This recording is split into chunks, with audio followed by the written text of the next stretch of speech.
Well, good morning. Welcome to Thoughts Can Change Your Life with me, Reverend Lee. Today, I want to talk about a wives' tale. You ever hear this? Old habits die hard. And think about this. Let's put that into perspective. Habits create our life experience.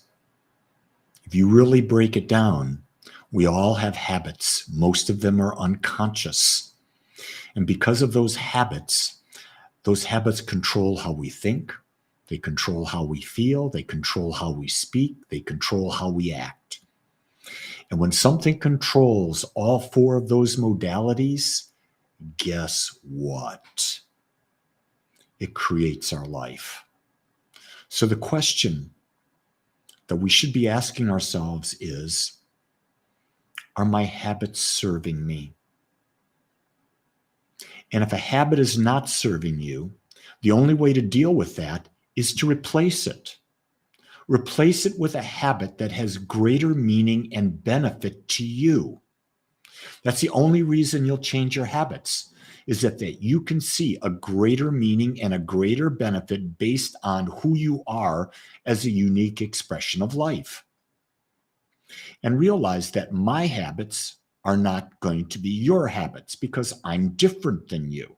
You're different than me. And difference is not bad. Difference is all about uniqueness. So we all have unique ways of looking at things. So if we do, why not create habits that serve us? Habits like a bunch of the people here are meditating with me in the mornings. Pretty good habit if that's the right time for you based on everything else. Another habit is, do you do deep breathing? Do you do Wim Hof breathing every morning or afternoon, whenever? What kind of food do you eat? Do you have a habit? I have habits about eating. I don't know about you, but I've got habits. And I'm constantly pushing myself to try new things so I can break the habits. And so let me tell you about food a little bit as far as my perspective goes. I like to try things. And when I eat them, when I eat the new food, when I eat the new choice, I ask, does eating this make me feel more alive? Do I feel like my body's nourished? Do I feel light? Do I feel juiced? Do I feel nourished? Or do I feel heavy and bloated? If I feel heavy and bloated, that tells me not a habit I want to build. Not a habit I want to build. I love the habit of an avocado. I love making avocado toast. So not only do I make the toast with organic flour and stuff on the bread, but I also put the avocado on it. Then I put a nice fresh tomato slices with salt and pepper on top. And then just a little bit sprinkle of a really fine extra virgin olive oil. Do you notice how that just lit my eyes up? That's a habit that I like. I have a habit of making soup. I love soup because I make vegetarian soups that are just magnificent. And here's what I know. When I cook, I'm putting so much love into the food that I eat. I really, really put love into the food that I eat. And I think that's really something that you ought to consider. When you're eating food, how is it prepared? Whatever I eat, I am grateful for the plants that it came from. I'm grateful for the way it was processed. I'm grateful for the people who brought it to the store. I'm grateful for the people in the store who put it on the shelves.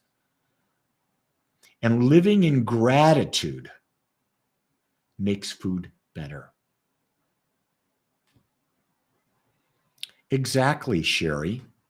If you've got a bad habit, replace it with a good habit.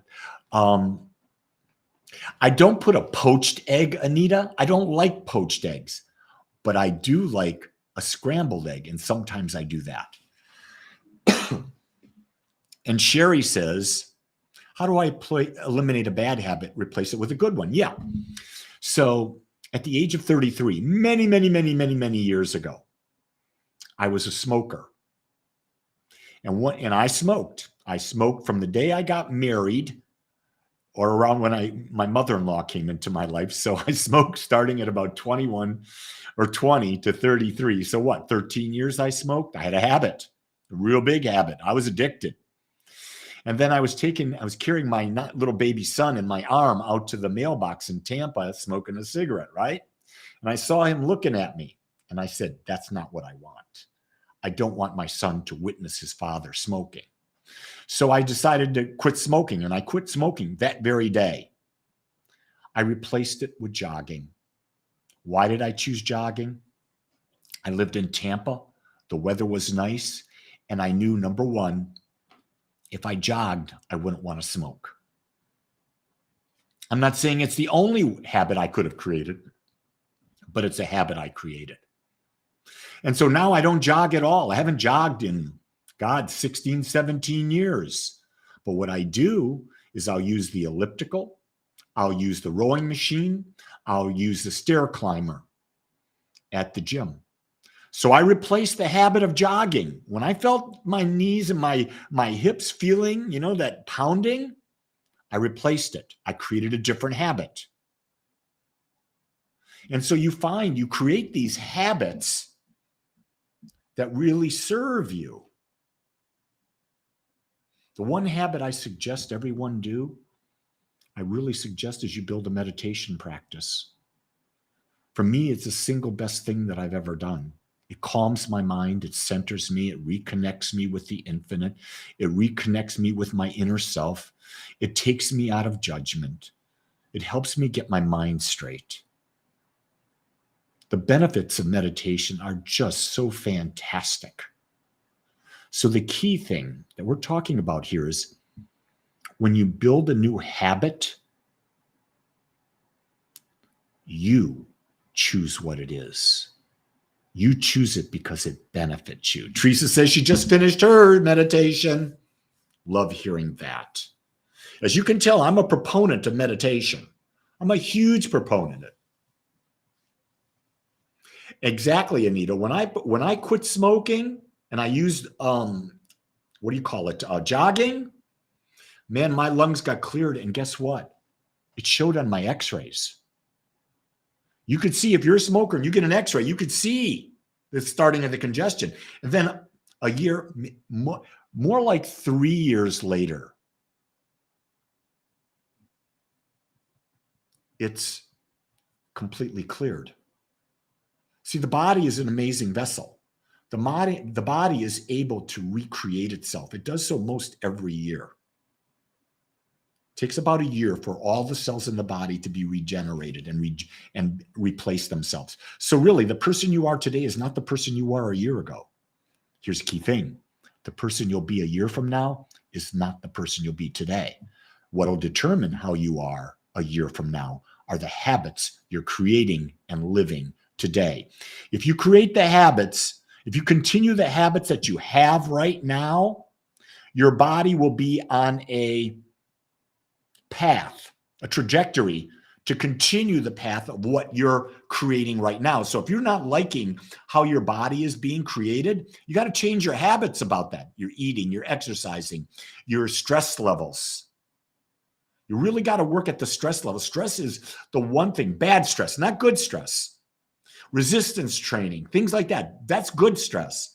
Bad stress is stress where the mind just churns, and it's got fear, it's got anxiety, it's got depression, it's got all those crazy negative feelings.